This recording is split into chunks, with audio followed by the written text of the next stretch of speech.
Bonjour, je suis Monsieur Foaleng Loé René. Aujourd'hui, dans le cadre du cours d'économie sur les penseurs libéraux classiques, nous allons voir Joseph Schumpeter, 1883-1950, l'entrepreneuriat au service de l'innovation. Contrairement à beaucoup d'économistes qui ont passé la majorité de leur vie à l'université, Joseph Alois Schumpeter a eu une vie aventureuse en raison de ses diverses activités professionnelles exercées sur plusieurs continents. L'Autrichien, né en 1883, était ambitieux. Il disait aspirer à devenir le meilleur économiste du monde, le plus fin cavalier d'Autriche et le meilleur amant de Vienne, et avoir atteint deux de ses objectifs. Il a exercé au cours de sa vie les fonctions d'avocat, de ministre des Finances, de banquier, d'enseignant et d'écrivain. Ses multiples expériences ainsi que son intérêt pour la sociologie et la politique en font un penseur hors norme qui laisse derrière lui une œuvre considérable, dont son essai Capitalisme, socialisme et démocratie et son œuvre posthume Histoire de l'analyse économique. Bien que Schumpeter ait étudié à Vienne sous la suspicion des économistes, le plus brillant de leur génération comme Visser et Bauer, il est davantage considéré comme un économiste inclassable que comme un représentant de l'école autrichienne d'économie. Il ne partage pas avec eux l'idée que le socialisme est impraticable et il accorde une place plus importante à l'histoire pour expliquer les mécanismes économiques.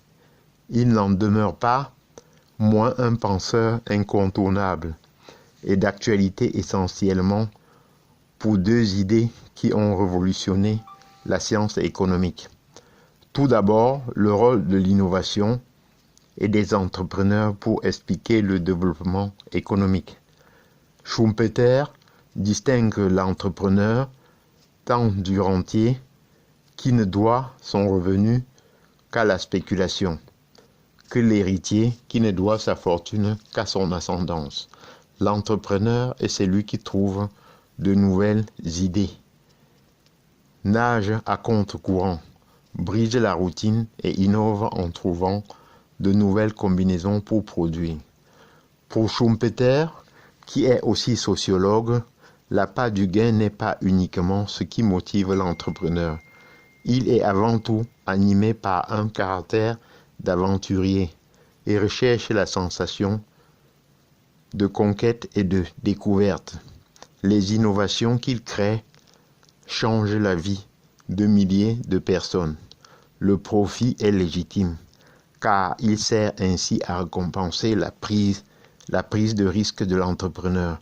Pour lui, c'est bien l'entrepreneur dans un marché concurrentiel qui est le moteur de la croissance et non les politiques de l'État. Ensuite, Schumpeter a laissé une trace dans l'histoire de la pensée économique par sa théorie des cycles dominée par le phénomène de l'innovation. Le processus de croissance économique est ponctué par des épisodes de routine et des moments de rupture, marqués par des destructions généralisées d'entreprises dans certains secteurs. Celles-ci sont ensuite remplacées par de nouveaux acteurs qui mobilisent de nouvelles techniques de production. Maintenant, nous allons voir destruction créatrice. En effet, les grandes inventions comme la machine à vapeur ou l'électricité ont été accompagnées d'une cascade d'innovations qui ont bouleversé l'ensemble de l'économie. Souvent décriés, ces moments de bouleversement sont en fait souhaitables. D'une part, parce que l'innovation se diffuse et bénéficie à toute la société. D'autre part, parce qu'il s'agit d'un processus de déplacement d'activité. Les destructions d'emplois et pertes d'activité d'un secteur sont compensées par les créations dans un nouveau secteur innovant. C'est cette fameuse théorie de la destruction créatrice qui a rendu ce professeur autrichien célèbre. Cette théorie était utile en son temps pour comprendre les mutations qui ont accompagné la révolution industrielle. Elle l'est tout autant aujourd'hui pour comprendre les transformations qui accompagnent la révolution numérique, qui s'opère sous nos yeux. Des entrepreneurs ont, au cours des dernières décennies, réussi à transformer une découverte scientifique dans le domaine de l'informatique en grappe d'innovation dont chacun bénéficie quotidiennement. Ces mutations font dire à certains que les robots et les ordinateurs vont remplacer nos emplois. Or, des études récentes donnent encore raison à Schumpeter. Les innovations dans les domaines de l'informatique, de la robotique et de la communication ne font que transformer des emplois de certains secteurs à d'autres et bénéficient globalement à toute la population.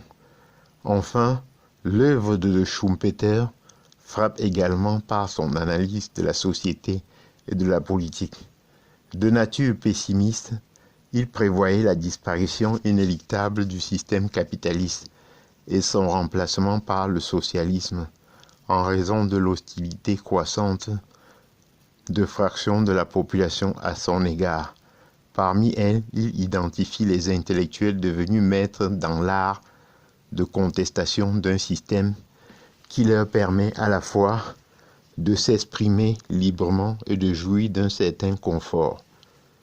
Heureusement, les prédictions pessimistes du professeur autrichien ne se sont pas réalisées et le socialisme s'est effondré à la fin du XXe siècle. Mais son analyse sociologique du ressentiment paradoxal de certaines populations envers l'économie de marché est toujours pertinente. Comment ne pas avoir en tête tous ces altermondialistes qui planifient la prochaine révolution à partir de téléphones intelligents, tablettes et autres produits issus du même système économique qu'ils dénoncent. J'en ai terminé et je vous en remercie.